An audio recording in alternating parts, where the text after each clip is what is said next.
Section 1. In this section, you will hear a conversation between a hotel guest and a receptionist regarding issues with a room booking. The dialogue includes confusing details, implied information, and fast-paced speech, requiring careful listening. But first you have time to go through questions 1 to 5.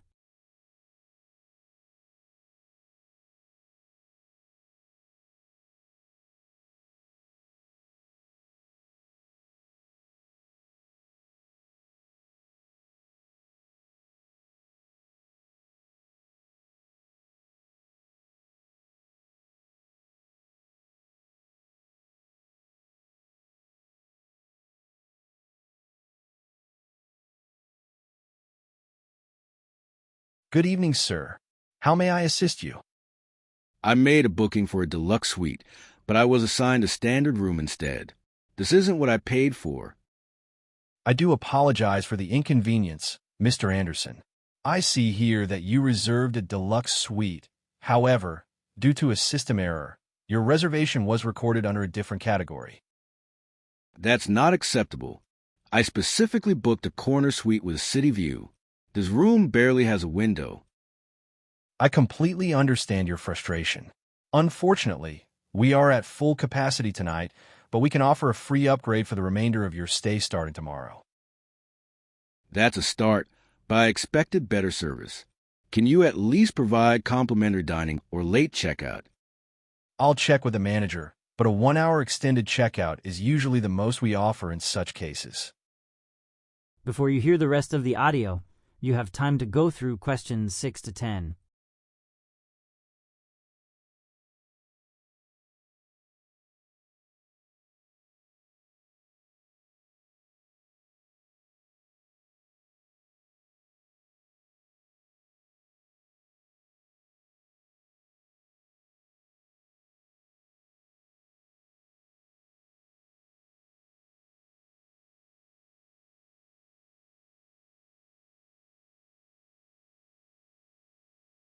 I still feel disappointed. I traveled quite a long way, and I was expecting a relaxing stay. I completely understand, sir. If you'd like, I can also offer priority access to the spa tomorrow as an additional gesture. That's somewhat better. However, my colleague who arrived earlier today got a bottle of champagne in his room. Why didn't I receive one? That was part of a corporate package, which includes additional amenities. Unfortunately, your booking falls under a standard leisure rate. I see. Well, I hope the issues are resolved tomorrow. Section 2. You will hear a speech by a psychologist discussing the impact of social media on mental health. The talk includes scientific terms, complex sentence structures, and indirect statements, making it challenging to follow. But first you have time to go through questions 1 to 5.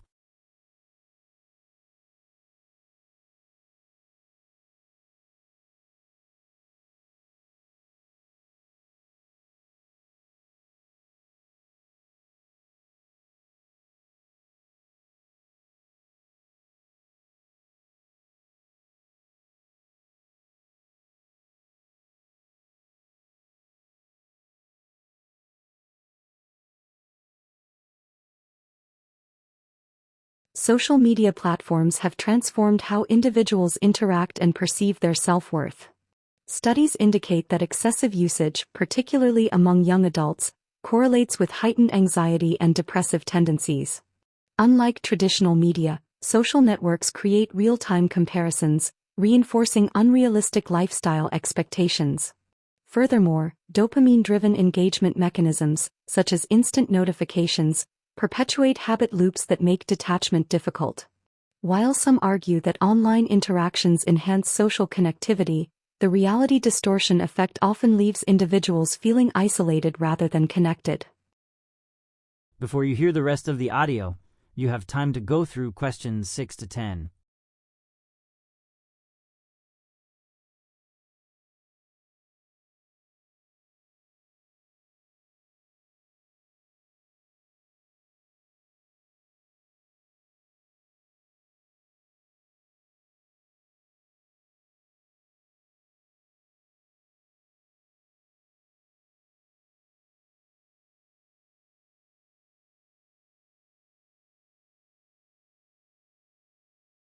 Moreover, extended exposure to curated content alters cognitive perception.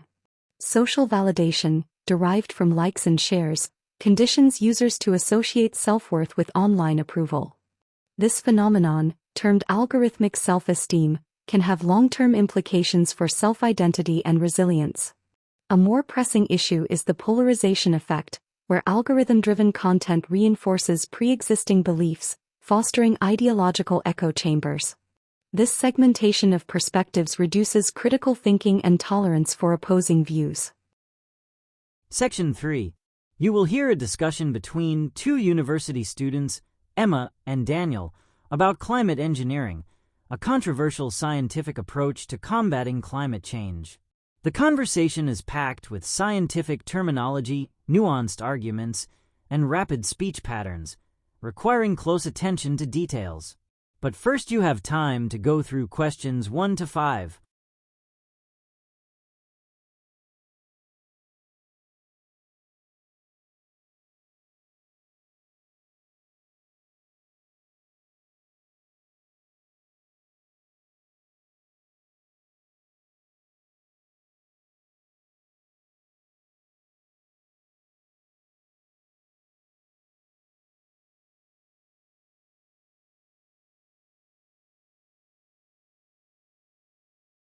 So, Daniel, have you read the latest journal article on stratospheric aerosol injection as a means of geoengineering?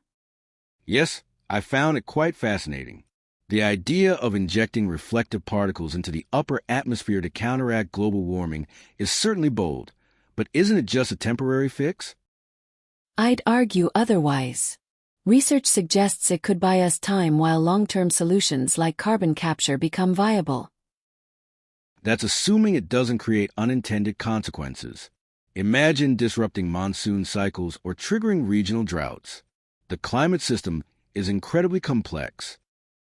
That's a fair point, but some scientists argue that if we regulate the deployment carefully, we can minimize adverse effects. Before you hear the rest of the audio, you have time to go through questions 6 to 10.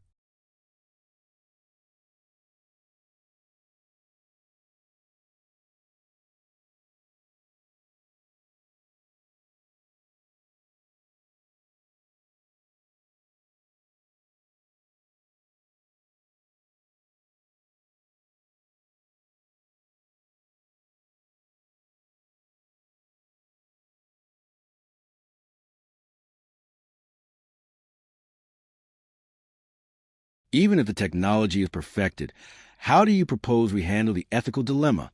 Not all countries will agree on how, when, or where to deploy it. True, governance is a massive issue. If wealthy nations take unilateral action, it could lead to geopolitical tensions. Exactly. Plus, if we start using it, won't it reduce the urgency to cut emissions? It could create a moral hazard, where industries feel less pressure to switch to renewables. That's a legitimate concern.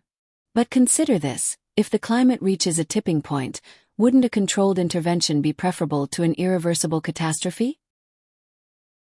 Section 4. You will hear a lecture by a professor on the history and evolution of cryptography. The talk contains technical terminology, historical references, and indirect implications, making it difficult to follow. But first you have time to go through questions 1 to 5.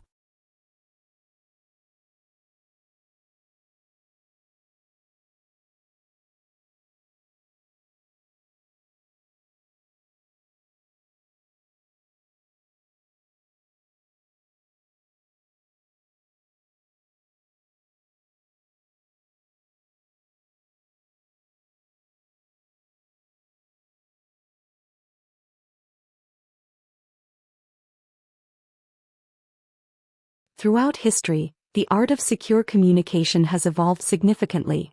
Ancient civilizations employed rudimentary ciphers, such as the Caesar shift cipher, in which each letter in the alphabet was displaced by a fixed number of positions.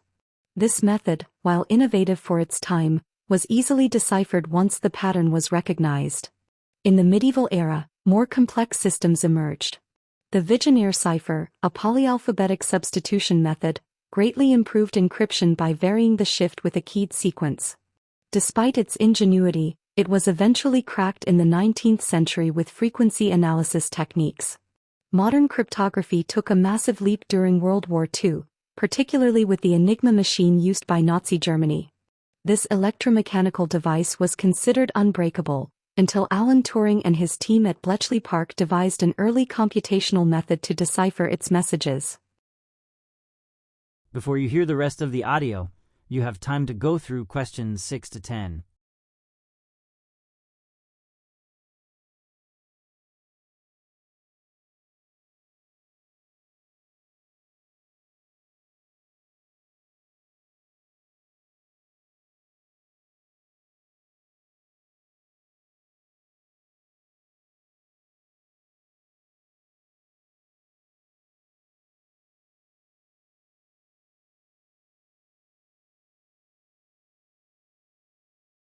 In the digital age, cryptography underpins nearly all aspects of cybersecurity. Public key cryptography, pioneered in the 1970s, introduced the revolutionary concept of asymmetric encryption, where a public key encrypts data while a private key decrypts it. This principle is the foundation of secure transactions today. Additionally, quantum cryptography is emerging as the next frontier. Unlike classical encryption, it relies on the principles of quantum mechanics, particularly the phenomenon of entanglement, making it theoretically unhackable. However, practical implementation remains highly experimental.